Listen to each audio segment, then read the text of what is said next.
was it for you, the final movie, to see it and now it's done, your work, so to speak? I mean, I had a great experience on Tuesday. I was at the Odeon, Leicester Square in London, having the premiere, and the Odeon is my favourite cinema. It's the biggest cinema in London, and as a boy, I used to watch films there. And as I left the doors at the back, I would look back at the screen and watch the credits roll, and make a wish that one day I would have a film on that screen. So to have the Danish Girl on the biggest screen in London on Tuesday was a great thrill. So there's always part of me that kind of has that romance of a child who wanted to be a director, and that kind of amazement that I've even got a film on a big screen. But I think this film particularly works on a big screen because it's so much a film about the art of Gerda and Vena. Gerda and Lily, and also, you know, it took there's such an epic journey from Copenhagen to Paris to Dresden, and you really get a sense of the kind of the scale of the journey they went on the big screen. Einfach davon aus, dass Sie den schon gesehen haben, den Film. Wie haben Sie ihn erlebt, dann das finale Stück? Wie hat er Ihnen gefallen? Ich habe ihn zweimal gesehen und ja, das ist ein großer Film. Hat mich sehr bewegt, man weint, man braucht ein Taschentuch und so. Aber was mir besonders gefallen hat, ist, dass der Tom Hooper eine Form gefunden hat für diese hochemotionale Geschichte. Also dass er tatsächlich geschafft hat, das zu übersetzen. Es geht um zwei Maler, der Film ist für mich wie ein Gemälde, das ein sich entwickelndes Gemälde. Und die Protagonisten sind Teil dieser Bilder und entwerfen und entwickeln sich gegenseitig. Und das ist so eine schöne Übersetzung für diese Geschichte, die sonst, glaube ich, einen überwältigen würde und wahrscheinlich vollkommen in den Kitsch vielleicht auch abdriften würde. Und dadurch, dass er das wirklich in einen Rahmen, hat er eine Form, einen Rahmen dafür gefunden. Und das finde ich besonders beeindruckend.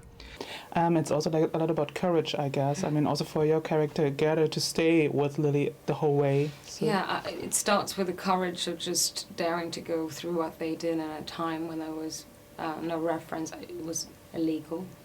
Lily was almost thrown into jail in Denmark, and also to see the journey of a partner who I thought I found Gerda quite extraordinary. How she's able to trust the kind of unconditional love that she has for somebody, dare to sacrifice, and I think it's one of the kind of ultimate proofs. If someone is willing to let somebody go because of the love that you have for that person, that's love.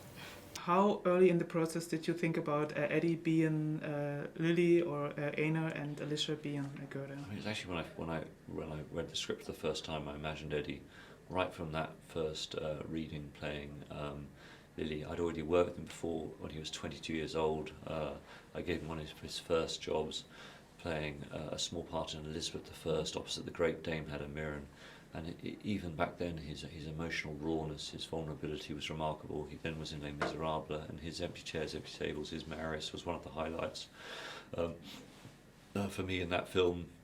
And then Alicia Vikander, I mean, you know, what an amazing last couple of years she's had. I mean, she's come from kind of nowhere, done 7 great films. She's got such heart, such strength. She's whip smart. She's a very exciting co-star to have alongside Eddie. Der Dr. Warnecross, den Sie spielen, ist ja eine historisch verwirkte Figur, also den gab es ja wirklich, und ich finde es so interessant, der ist ja der Erste, der Lily respektive ernst nimmt in dieser Situation. Inwieweit haben Sie recherchiert in diesem Zusammenhang, oder hatten Sie wirklich sich nur das Skript in Anführungszeichen nur? Nee, klar ist das ich meine, den gab es ja, das war ein sehr berühmter Frauenarzt, der die Frauenklinik in Dresden geleitet hat lange, und aus aller Welt kamen die Damen der Society zu ihm, und es war auch ein eitler, souveräner Mensch, der aber auch, und das ist das, was ihn so groß macht, in der Lage war, so etwas zu verstehen, etwas, was damals undenkbar war. Man braucht einen großen, freien Geist, um das zuzulassen und sich da hineinzuversetzen. Und das konnte er. Und weitergehend hat er eben auch Möglichkeiten gefunden und gesucht, das chirurgisch und medizinisch diesen Menschen zu helfen. Und war da seiner Zeit weit voraus. Und hat in Lilly Elbe dann jemand gefunden, die bereit war und die so, nicht furchtlos, aber sie musste es tun. Sie musste diesen Weg gehen. Und dadurch konnte er trotz der Risiken sagen, ich mache das. Und ich glaube auch, das ist das Tolle an dieser Figur, das ist so eine Mischung aus wirklich einem tiefen Verständnis und gleichzeitig aber auch der Eitelkeit, der Erste zu sein, diese Pioniersarbeit zu leisten und wenn es erfolgreich wird, natürlich als gefeierter großer Arzt in die Geschichte einzugehen. And now it's the final piece and everybody's talking about, I mean, there's been some nominations just yesterday. How does it feel?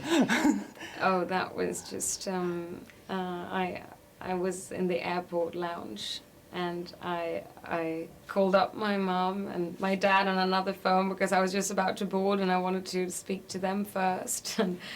And then, well, it's just pretty surreal. I couldn't really associate my name next to some incredible actors that I've looked up to and that I find it pretty extraordinary, so it was very humbling. Yeah.